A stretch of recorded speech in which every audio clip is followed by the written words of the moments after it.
Hello, this presentation will give a couple examples of degree 3 Bezier curves, and we'll use the examples to model the position of a particle with a given starting position, a given ending position, a given initial velocity, and a given final velocity.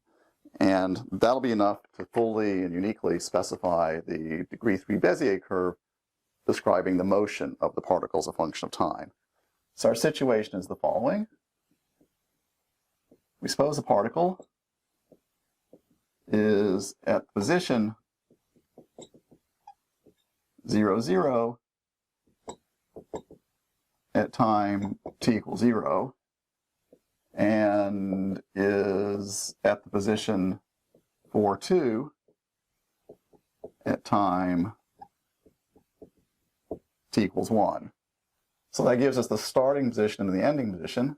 And then also suppose that its velocity, and its velocity will be a vector because it's a position value function, it's 3, 0 at both t equals 0 and at t equals 1. So we'll just have the same beginning and ending velocity. The example would be hardly any different if we had different ending and beginning velocities, but we'll just use the same one here. So the picture is something like the following. Here's the x-axis and the y-axis. Here's the origin, 0, 0. Here's the point, 4, 2. And the particle starts here at 0, 0. It ends at 4, 2 at t equals 1. And so the initial velocity is 3, 0, which is pointing along the x-axis, and the ending velocity is also 3, 0, which is pointing also directly rightward. And what we want here, we want a degree 3 Bezier curve, Q of u, so that Q of u gives the position at time t equals u. So for this, we want to specify this by finding the values for the control points, P0, P1, P2, and P3. And we'll just basically plug into the given conditions to solve for P0, P1, P2, and P3.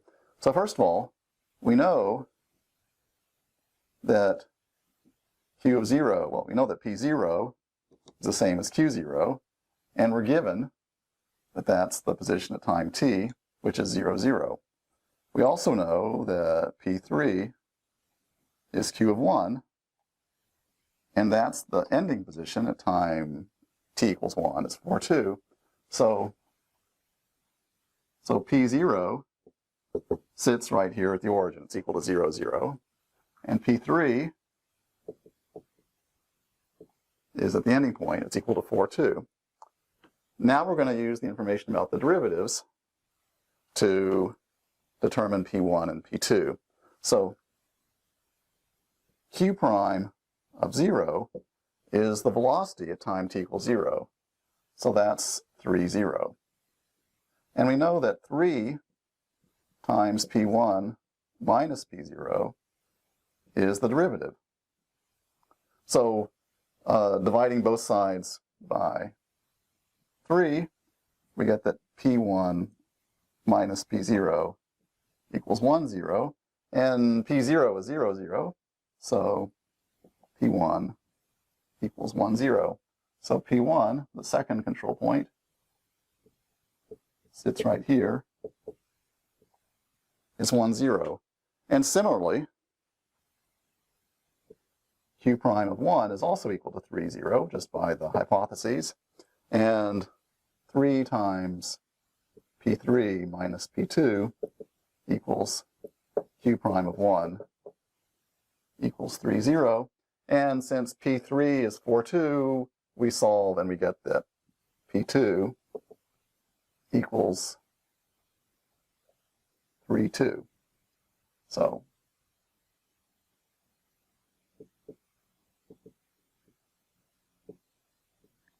P2 is 3, 2. And then we can now draw the control polygon.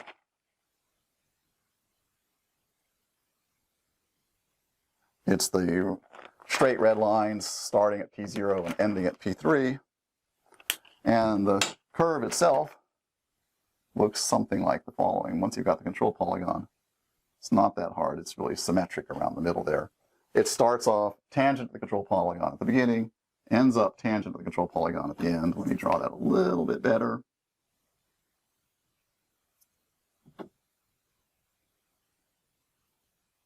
And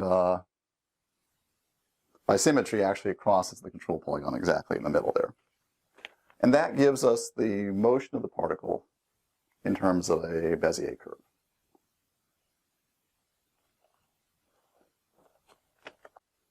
So Bezier curves are almost always used with the convention that the parameter u is ranging between 0 and 1.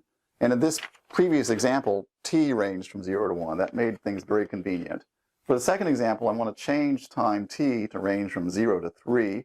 This will involve a change of variables, and then after that, pretty much the same calculations. So let me do that.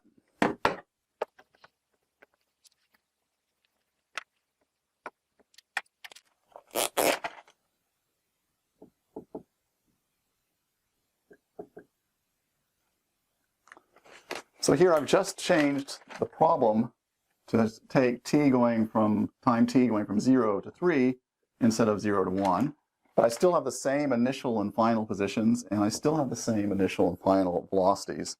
But as we'll see, that changes the curve and changes the approximating Bezier curve. So let's draw the picture again. It starts off exactly the same picture as before.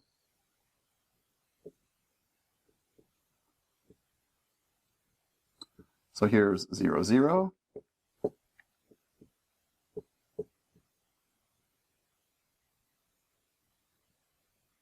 Here's 4, 2. And here's our initial and final velocities. All this part is exactly the same as before.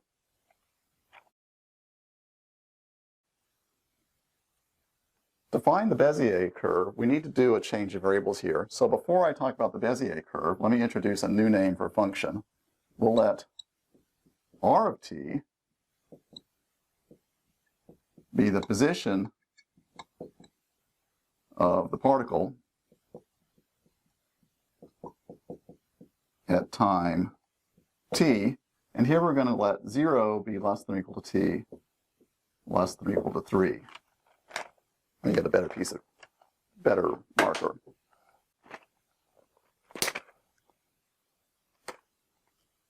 Okay, now I've got a better marker. So r of t is the position of the particle at time t. And we're also going to define q of u, a Bezier curve of degree 3.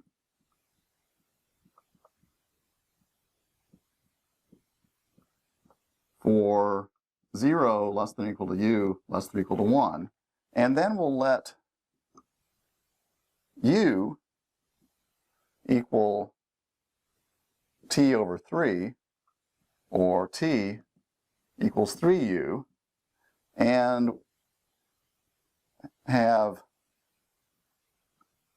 q of u equals r of 3u, or conversely, r of t equals q of t over 3.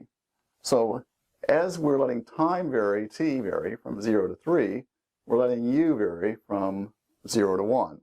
So that just gives us a change of variables, u equals t over 3 or t equals 3u. And then I want to find q that has these properties as a Bezier curve, and then that'll implicitly define, after change of variables, r as a Bezier curve. So now we have q of 0 equals r of 3 times 0, so that's r of 0, which is 0, 0. So that's the control point P0 for Q, right? And we have Q of 1 equals r of 3, because Q of u equals r of 3u. And by hypothesis, at time t equals 3, we're at position Q4, 2. So that's the control point P3 for Q1. So our P0 is still here, and P3 is still here. So we still need, to finish defining Q, we still need the other two control points, P1 and P2. And for that, we want to find the derivatives of Q at 0 and 1. So by the chain rule, very simple use of the chain rule, Q prime of u is the derivative r of 3u with respect to u. So Q prime of u is equal to 3 times r prime of 3u. Thus, Q prime of 0 is 3 times 3, 0. Well, it's 3 times r prime of 0, which is 3 times 3, 0, which is 9, 0. And Q prime of 1 is 3 times r prime of 1, which also turns out to be 9, 0.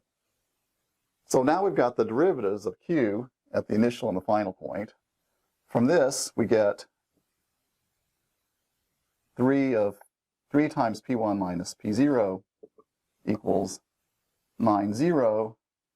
So in particular, P1 turns out to be 3, 0 because P0 is 0, 0. So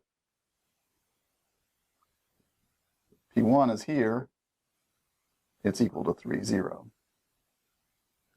And also 3 times P3 minus P2 is equal to, well, Q prime of 1, which is 9, 0. So same calculation, similar calculation as before, gives us that P2 is 1, 2.